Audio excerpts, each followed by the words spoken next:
ابھی ایک زبردست زلزلہ آیا، سنا نا؟ There was a tsunami. دنیا کے سب سے بڑے سمندر کو زلزلے نے ہلا کے رکھ دیا. That was an 8.8 rector scale کے اوپر یہ زلزلہ تھا. یہ معیار ہوتے ہیں، 7 زلزلہ اس طرح کا، 8.8 اس طرح کا، 9 اس طرح کا. 8.8 ریکٹر اسکیل پر یہ زلزلہ آیا، اور اس زلزلے نے پیسیفک اوشن، بحر الکاہل، یہ اتنا بڑا سمندر ہے کہ پوری دنیا کا جو فری واٹر ہے نا، اس کا 50% پوری دنیا کا اس سمندر کے اندر، اور یہ پورا سمندر ہل کے رہ گیا. دنیا کے ابھی تک جو 6 بڑے زلزلے ہیں اس میں اس کا شمار ہوتا ہے، اور 40 کنٹریز تک، 40 کنٹریز کو وارننگ ہے یہ سونامی. یہ جگہ ہے، اس کا نام ہے کیمچٹکا، رشیا کے اندر کیمچٹکا، وہاں پر یہ سونامی آیا تھا. اور جب سونامی آتا ہے نا، یہ جیٹ کی سپیڈ سے ٹریول کرتا ہے اور پھر آگے سے آگے چلتا چلا جاتا ہے، اور امریکہ سے ہوائی تک، چلی سے جاپان تک، ہر جگہ پر اس کی وارننگ گئی تھی. لیکن یہ تو اتنا بڑا خطرہ لگ رہا تھا، ہوا نہیں، اور خطرہ ٹل گیا، اتنی بڑی نقصان نہیں ہوا. اور دیکھیں یہ زلزلہ جو ہے یہ کیسا ایک کام ہے. USGS جو کہ یونائٹڈ اسٹیٹس کا ڈپارٹمنٹ ہے، جیوگرافیکل ڈپارٹمنٹ ہے، اس کی میں نے ویب سائٹ پر پڑھا ہے کہ we can not predict earthquake. ہم زلزلے کے بارے میں پریڈکشن نہیں کر سکتے، اور نہ مستقبل قریب میں کبھی زلزلے کے بارے میں پریڈکشن کر سکیں کہ زلزلہ آنے والا ہے. بارش کے بارے میں کر سکتے ہیں نا، دیکھیں بھی کل بارش کا پتہ چل جائے گا. زلزلے کے بارے میں نہیں کی جا سکتی کہ اس کی لوکیشن کیا ہوگی، دن اور وقت کیا ہوگا، اور اس کا میگنیچیوڈ کیا ہوگا. یہ سونامی ہوتا گیا ہے، میں آپ کو سادہ لفظوں میں بتاتا ہوں. دیکھو میرے سامنے ٹب پڑا ہوا ہے، یہ ٹب ہے، پانی کا ٹب ہے، اس میں پانی ہے. پانی اسٹیٹک ہوگا نا، ہل نہیں رہا نا، صحیح ہے. میں اچانک اس کو یوں ہلا دوں، اب کیا ہوگا؟ پانی ایسے سے ہو جائے گا، باہر آ جائے گا. بس سمجھ لو یہ سونامی کا مطلب ہوتا ہے کہ اللہ نے سمندر کے نیچے زمین کو ہلا دیا ہے. It is a series of waves. Tsunami means کہ یہ بڑی بڑی لہروں کی ایک سیریز ہے جو کہ 800 کلومیٹر فی گھنٹہ کی رفتار سے ٹریول کرتی ہے. اور یہ 3 وجہ سے ہو سکتا ہے، یا تو زلزلہ آ گیا نیچے، یا آتش فشاں پھٹا، یا کوئی بڑا پہاڑ میٹیورائٹ وہ گرا سمندر کے اندر، اس نے زلزلہ پیدا کر دیا. ہوتا کیا ہے؟ نیچے زلزلہ آتا ہے، لہریں بنتی ہیں، سمندر گہرا ہوتا ہے، لہر اتنی اونچی نہیں ہوتی بڑی تیز ہے، اونچی نہیں ہوتی. پھر یہ لہر جب ساحل کے قریب پہنچتی ہے نا، سمندر کی گہرائی کم ہوتی جاتی ہے، یہ لہر خود بخود اونچی ہوتی چلی جاتی ہے، اور یہ 1700 فٹ تک اونچی ہو جاتی ہے. اور جب یہ جاتی ہے اندر، اڑا کے رکھ دیتی ہے. اگر ہم کچھ ایسا کر لیں کہ دنیا کے جتنے پانی ہے نا، جتنا پانی 70% اس کو نکال دیں، سارے سمندروں کو ڈرین کر دیں، سارا پانی پھینک دیں، اب میدان رہ جائے گا، اس میدان میں آپ کو دراڑیں نظر آئیں گی. اسے کہتے ہیں ٹیکٹونک پلیٹس. یہ پلیٹس ہیں، دراڑیں ہیں، یہ آپس میں نا ہلتی رہتی ہیں، جڑتی رہتی ہیں، پیچھے ہوتی رہتی ہیں. اسے موومنٹ آف ٹیکٹونک پلیٹس کہتے ہیں، اور یہی زلزلے کی سبب بنتی ہے. یہ 7 ہیں دنیا میں.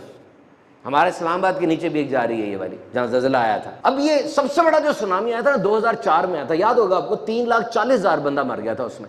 9 ریکٹر اسکیل کا زلزلہ تھا وہ. اور جب وہ آیا ہے انڈونیشیا کے اندر، 20 منٹ میں سماٹرا کے اندر 1,00,000 بندہ مر گیا. ایک دم لہر آئی ساری، 800 کلومیٹر فی گھنٹہ کی رفتار سے تھی، اور 100 فٹ اونچی تھی. اور آپ کو پتہ ہے جب نیچے وہ پلیٹیں جمی ہیں، یہ انڈین پلیٹ تھی اور برما کی پلیٹ تھی، 10 منٹ تک زلزلہ رہا یہ والا، اور 23,000 ایٹم بم کے برابر انرجی ریلیز ہوئی تھی اس میں. اب یہ جو ابھی سونامی آیا ہے، اس میں چونکہ 3 بڑے سپر پاورز متاثر ہوئی ہیں، تو انہوں نے AI کو یوز کیا اس میں، آرٹیفیشل انٹیلیجنس کو، کہ کس طریقے سے اس کو کنٹرول کریں. یہ 3 چیزیں ہوتی ہیں، سیزمک، اوشینوگرافک اور بیتھائرمیٹرک ان پٹ انہوں نے رکھے. انہوں نے سمندر کی اوپر نا ایسے سینسر رکھے ہیں کہ جیسی زمین ہلے گی 2 سیکنڈ کے اندر ان کو پتہ چل جائے گا، سیٹلائٹ کو خبر جائے گی، اور سیٹلائٹ متعلقہ علاقے کو بتا دے گا کہ بندے یہاں سے نکالو، زلزلہ آ گیا. انڈونیشیا کے اندر اس کو پریکٹس کیا ہے. اور جاپان نے تو بڑی نئی ٹیکنالوجی کی، انہوں نے نا 400 کلومیٹر کے اوپر 50 فٹ اونچی دیوار کھڑی کی ہے کہ سونامی آئے تو دیوار کو لگے، اندر نہ آئے. لیکن دیکھو کمال کیسا ہے، 400 کلومیٹر پہ دیوار کھڑی کی، سونامی آیا تو وہ 50 فٹ سے بھی بہت اوپر آ گیا، اور دیوار کو کئی جگہ سے توڑ کے چلا گیا. یہ اللہ کے کام ہوتے ہیں. اب فورکاسٹ کی بات کرتے ہیں. ابھی جو ہوا ٹیکساس کے اندر، USA کی دوسری بڑی اسٹیٹ ہے، 4 مہینے کی بارش چند گھنٹوں میں برس پڑی، 3 کھرب گیلن پانی دریا کے اندر آ گیا. فورکاسٹ امریکہ سے بڑھ کے کون سی فورکاسٹ ہوگی؟ اس کو بلایا عدالت میں، کہا بتاؤ تم نے بتایا کیوں نہیں کہ بارش اتنی تیز آنے والی ہے؟ اس نے کہا جناب دوپہر کو فورکاسٹ اور تھی، رات کو فورکاسٹ اور ہوئی، آدھی رات کو اور ہوئی، اور بارش آنے سے آدھا گھنٹہ پہلے فورکاسٹ اور تھی۔ ہم نے میسج کیے، لوگ تو سوئے ہوئے تھے، ہم نے کہا تھا 8 انچ بارش ہوگی، ادھر 22 انچ بارش ہو گئی ہے۔ اور پھر اس نے جو جملہ بولا، مجھے بتاؤ جملہ کیسا ہے؟ وہ کہنے لگا it was an act of God, America can not do any thing, یہ اللہ کے کام ہے۔ اور یہ تو ایک زلزلہ ہے نا جو میں نے آپ کو بتایا، وہ زلزلہ سوچو، that was a whole planet flood. حضرت نوح علیہ السلام نے 950 سال تبلیغ کی، صرف 50-60 لوگ ایمان لے کر آئے۔ اللہ نے کہہ دیا زلزلہ آنے والا ہے، طوفان آنے والا ہے، ان کے اوپر سیلاب آنے والا ہے۔ 200 سال رہ گئے ہیں، آپ نے ساگوان کی لکڑی اگائی، وہ مضبوط ہوتی ہے۔ 100 سال میں دنیا کی پہلی کشتی بنائی، اس کا منہ مرغے کے منہ جیسا تھا، اس کا پیچھا جو تھا وہ مرغے کی دم جیسا تھا، اس میں 3 فلورز تھے، 900 فٹ لمبی، 900 فٹ اونچی تھی وہ۔ سب سے اوپر بندوں کو سیٹ کیا، نیچے حشرات الارض، ریپٹائلز، میملز وغیرہ کو ایڈجسٹ کیا۔ پھر اشارہ کیا تھا کہ نو تیرے تندور سے پانی ابلے گا، سمجھ لو کام ہو گیا ہے۔ تندور سے پانی ابلا، آپ نے کہا آ جاؤ، اپنے بیٹے کنعان کو کہا کہ آ جا میرا بیٹا ہے تو، نہیں مانا، منافق تھا۔ اور پھر آسمان سے بارش برسی، کشتی 150 دن وہ گھومتی رہی، خانہ کعبہ کے پاس بھی گئی تھی، 7 چکر اس نے لگائے تھے، پھر کوہ جودی پر کھڑی ہو گئی جا کے وہ۔ That was the whole planet flood، پوری دنیا میں فلڈ تھا۔ جو کشتی میں بیٹھا بچا، جو کشتی میں نہیں تھا وہ مر گیا۔ اور دیکھو بات کو ختم میں اس میں کرتا ہوں، حضرت نوح علیہ السلام نے ایک بار جانوروں کو بلایا، وہ آ گئے۔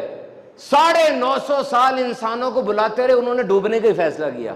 اور دیکھو حضرت نوح علیہ السلام کا بیٹا کنعان، اس نے نہ بدلنے کا فیصلہ کیا، اس کو ماحول میسر نہیں تھا، یہ تو دنیا کے سب سے بڑے مبلغ کے گھر میں تھا، نبی کا بیٹا ہے، یہ تو ان کے گھر میں تھا، لیکن اس نے خود نہ بدلنے کا فیصلہ کیا۔ اور حضرت آسیہ جو فرعون کی زوجہ ہے، یہ فرعون کے گھر میں تھی، لیکن ان کی ایمان پر استقامت دیکھو۔ تو کبھی حالات کا شکوہ نہ کرنا، اندر والے کو سیٹ کرنا۔